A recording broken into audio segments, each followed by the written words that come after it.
everyone. Welcome. Today we're going to discover, gather, and connect. We're glad you guys are here.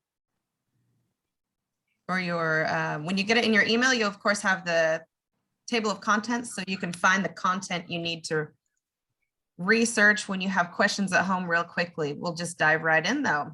All right, we're going to use today Family Search to find records. And that's Family Search, of course, is the program that you've now started an account and began to enter the data and the information for your own family. So right here, we're on Priscilla Bishop's person page.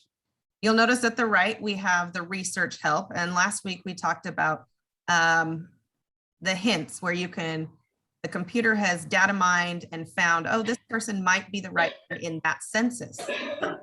So today, when we're out of those, we might need to go search a different way to find more information. Underneath these research helps here on the right, you'll find research records. We'll begin search directly. Remember, Family Search has got billions of index records with so much information here, names, dates, marriages, deaths, all the things that we fill in and populate our family tree with. So you would go over here and you would select Family Search for our first attempt at searching. This is on the left in the red box, you'll get a pop-up or a new screen that has these types of information you would want to, it'll auto-populate some of the things. And then you start to add more depending on what you want to search for. There are lots of ways to modify your search, and you'll find sometimes adding more information will yield more results, and sometimes taking away information will give you more information and more hits in your search. So things to consider. On the top one there, you would change a name, the married name versus the maiden name. Nicknames, if you had a William, maybe he went by Bill, or other names you may know those, some they have a nickname, but that was the only thing they were known as. That would be important to type into that slot and search with it. In the purple box there, it would be searching for a different kind of life event. Different things that'll be in there are births, marriages, residences. A census will give you lots of residences, death dates, or other items. Sometimes you can add an extra event or take away event again and find more information. And then relationships, if you're looking for a marriage, possibly you'd want to put in the blue box, the person you're looking for. And in the purple box, you'll say a marriage. And if the person was born in 1800, then possibly they got married about 1820. And you do know the spouse's name. So you put in a spouse name. And then you're looking for anything around that time frame in Pennsylvania, if they were from Pennsylvania.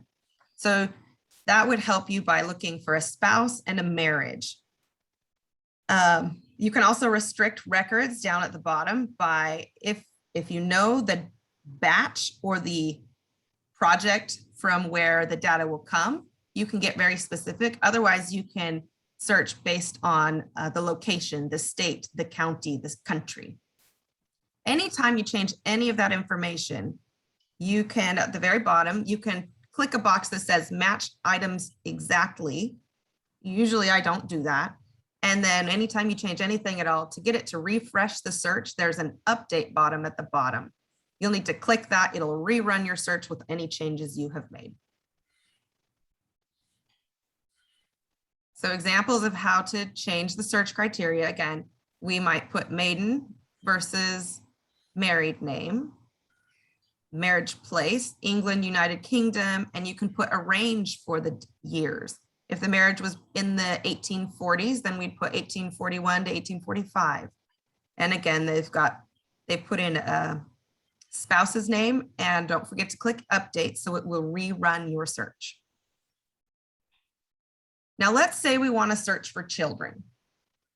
You could, but you know the married couple, and you want to see how many children or if they had children, leave the ancestor's name blank, actually, the first name. The last name would be the paternal name. So in this case, we write Franks is the last name. We know it was in England. We know the childbearing years of the mother were approximately this 15 to 20-year span. So we make our very best guess at that. And then enter one or both parents' names. And that way you click update, and now it's going to search for mom and dad, if mom and dad had any babies in this childbearing years in England. Okay. Let me just see for a second. I don't. Okay. Let's see.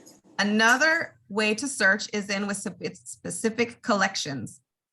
When you first log into Family Search, this is the page you'll see. Okay. And Thank you along so the top, you'll click search, then records. You can also access this top bar anywhere in Family Search, so you don't have to be on your home page to get there. When you click records, what you want to do is browse all published collections if you don't have a specific name to put in there right now. So we'd go down here and publish collections. Two things of note. Now I'm going to explain the page that'll pop up, and I will let you know that some of our staff has recently had a change to how this page comes up and looks. Things are flipped from the left to the right. Functionally, it's doing the same thing, but if it doesn't look like this page, don't think you're in the wrong spot. Just read and take a minute to analyze the page to see what you're seeing and follow the general path, even though things may be on the left or the right. You may have to click a little extra to find the things you're looking for, and we apologize for that. It appears that there have been updates made in the last week and even some last night, and that they are operating differently on Chrome and Edge and Firefox, depending what your browser is. So it's a perpetually updated software, which is good news because they're always working on it to make it better. But if yours doesn't look this way, it's still going to function in a similar way. All right, explaining this page. Over here, well, these are the record collections. This is a listing, alphabetical listing, and you can actually sort by clicking this title and make it different ways. Last updated records. So an alphabetical listing of all the different types, and of course, Alabama's first. So Alabama births and christening in these years, Civil War service records, Alabama Civil War service records of the Confederates and the Union. So it just goes alphabetical, which can be overwhelming. We can sort for less later. Now we'll start with this blue one. If you see this blue picture, what that symbol means is that there is an actual picture you will be able to use while you're in the Family Search program. If you see this one in red, it's a camera again, but it's a camera placed on top of a website. That means there is an actual picture to view. However, Family Search is not the owner of it, one of our partner websites. So if you were a paid member of one of those other sites, you would have access through that membership. Additionally, you could, if you don't have a membership, or you just want to look at one thing or two things and spend a little time and don't want to go have an account, you could go physically down to one of our Family Search libraries. And when you're in their building, they have license to show those images. So now the purple box. That is how many records have been indexed. That means digitized. So you can actually type in a date and search. The computer can search by the date. That's the easiest kind. Don't, however, discount the one that says browse images. It means that someone did go out to the county courthouse and took a camera and their really nice setup and took very good pictures of it. However, it hasn't been digitized. That means that you would have to actually scan through and look picture by picture and read the record. Still doable, a little bit slower. Now, when we're searching a specific collection, for me, it's going to be on the left, and possibly for you, this box will pop up on the right now. You can narrow your search by anything you want. A place, by continent, by country, by date, by collection type. You can get military records, you can get newspapers, probates, marriage, census, all sorts of things. You would just click on it. See, it has a little drop down arrow there, and you can continue to sort more and more and more specific as you go down. So for this one, they've clicked for the top, United States of America. So we start up at the top getting Alabama, Arizona, and they ask for the census on the bottom. See the little squiggle line, it's a different search. All the census, we start 1870, 1880, 1890. You can go through like that. If you were to want to look at one of these records, you would click there. If you went back and edited the left and wanted to look at a different thing, you'll need to go to the top and click next to refresh and get the new search. Now, if we're searching with a specific collection and we want to, now we're in that collection, we want to search for the name. Let's say this one says I'm in the United States Census 1900. Let's give a quick description here of what this document is. Now I'm gonna type in my family name and the life event, the thing I'm looking for. When I have everything entered that I want to look for, I go ahead and click search.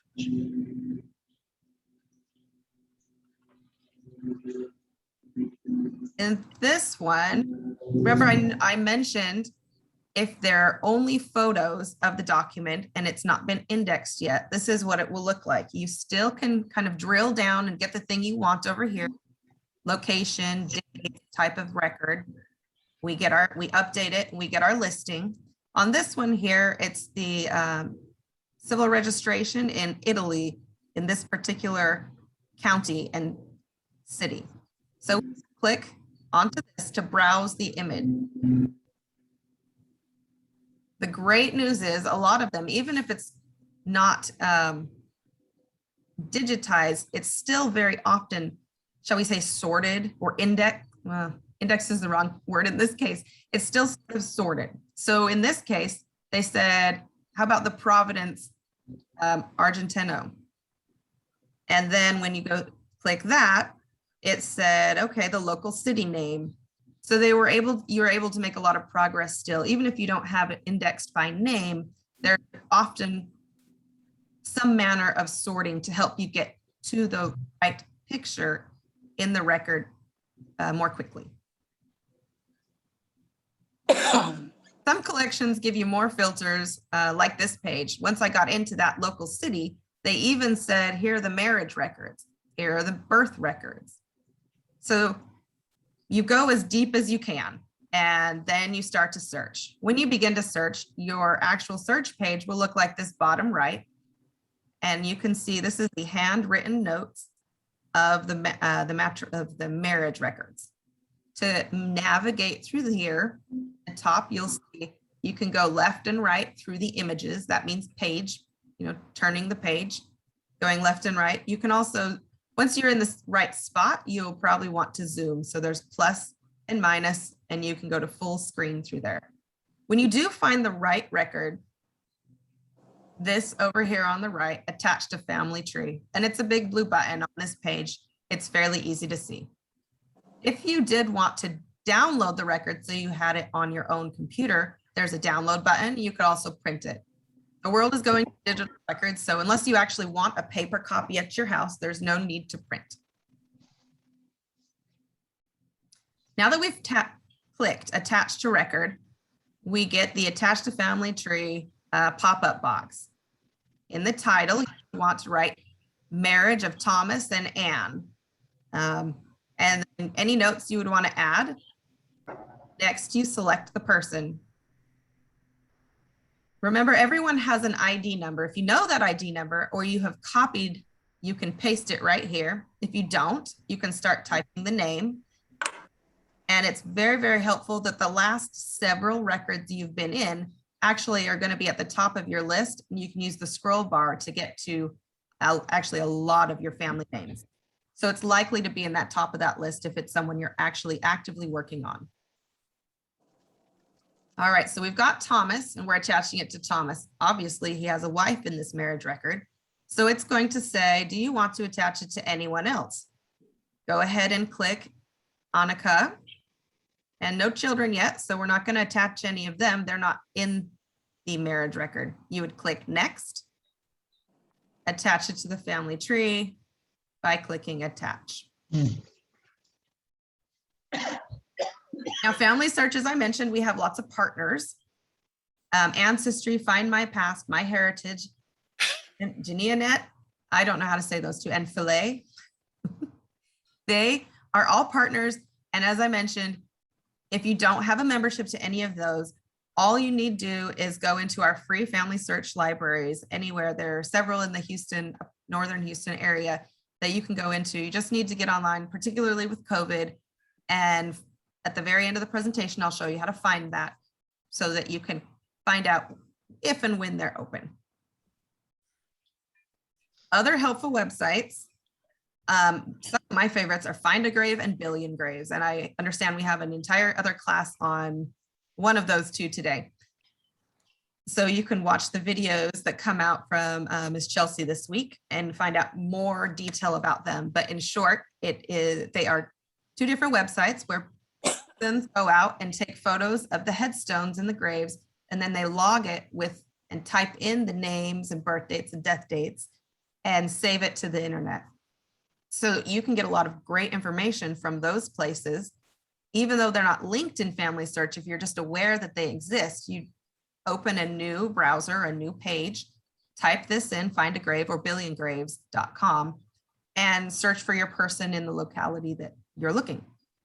Tons and tons of great information. Google, of course, I use. Just last week with one of my students, we were looking, and someone had a residence in one place, but probably passed in another place. We weren't quite sure, and the counties were a little funky. So I looked it up. I went to Google Maps, and sure enough, these two little towns were less than 5 miles apart, but they crossed a county line. And that, oh, now it all makes sense. I'm not from that area, so I didn't realize they were just a stone's throw away. But then it made sense, and it gave us more confidence in the work we were doing. I've also used Google and the other ones. So there are hundreds of websites available online to help you with your research.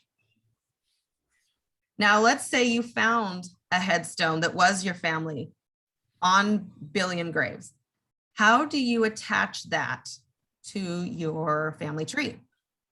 Well, I'm going to have you go to open yet another page, and you would go to recordseek.com.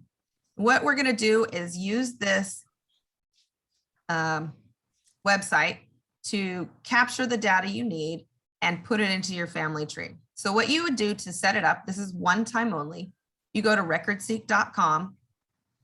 At the very bottom, it'll have a green button. So all you do is you hover over it, you right click, drag it up and drop it in your bookmark bar up here. If you don't have your bookmark bar open, that's this, where your Gmail and your Family Search and your Facebook, those things are just here for easy clicking. If that's not on yours, at another time you could Google, how do I turn on my bookmarks bar? So turn on your bookmarks bar and then drag and drop this up there. Then you're ready to go to capture anything in the future. Now that we're set up, I'm on billiongraves.com. Oh, look, I found the headstone of great grandpa, and I want to capture this. This is actually pretty cool to have in my record. Now that I have this bookmark up here, once I'm on the page that I want to capture, I go click Record Seek, and this is what happens. A pop-up box will appear, and it will say, we see you want to create a source. Are you working in Family Search or Ancestry? And then they put it in the right format. In our case, we're going to do Family Search today. Still in your pop-up box, it says title it. This is Lamond Carver Graves Marker. A description, very simple. It even auto-populates most of this stuff. Next. You can either search by Lamond's name and gender, or if you know his ID, that's a very fast way to do it. You won't get the pull-up menu of recents, but you can go back to your other page in Family Search, copy paste it, and put it right in here. Then go next. It's going to search for him. Yes, it do in fact want Lamond Carter. We've got the right one. Now, this is a grave marker, so of course it's going to have his name, when he was born, and when he died. And in this case, that's all. We're not likely to have these other things on the grave marker. So we'd click those. If you have a reason to attach it, you would put anything in there. Create and attach the link. Now you have an opportunity, you're already in here, you've already got it set up, and his wife was also on this grave marker. So it's going to ask, do you want to go back to Family Search and continue your work, or attach to another person? In this case, we'd want to attach it to his wife. So we would put in her number. Oh, we need to first modify, because we titled it Lamont Carter's grave marker. We'd go ahead and modify the source. That means we'd go back and say, and grave marker. Modify the source, then come back, put in Anne's ID number, click next, and save it to her. That should be pretty easy and straightforward. I think this is the last part. We're going back up here to the top bar up here. Search, research wiki. This is going to help you immensely with your research, especially if you're unfamiliar with the location where you're doing your research. If you never lived there, this is going to be very, very helpful. When you click the research wiki, you can drill down to find out more about the place you want to go. So you would click on the map, North America, Africa, Asia, and just start clicking farther in to get to the place you want to go. Or you can just type in Germany. In this case, we went to Scotland. This is an example page. Everyone will be very different because every country is very different. Things to point out, if you're just getting started, then click here, Getting Started with Scotland Research. It's going to have links and articles on strategies for locating births and marriage and deaths. It's going to have a bit of history. You know, was this country conquered? Did it used to have a different name? Prussia is a great example. Just getting conquered and changed hands. And over here on the right, you're going to have the record types that exist in this area. You can click on a specific county to find more information. For instance, if we were looking up Texas, you would be able to click Montgomery County, and it would link you to the county recorder's office right here. So I could go straight to the government office and get more information. Don't forget to scroll down. This wiki pages can be very, very, very long with lots of information. So keep scrolling, you'll probably find more and more information to help you understand where you're searching better and the history of it so that you can do a more informed search.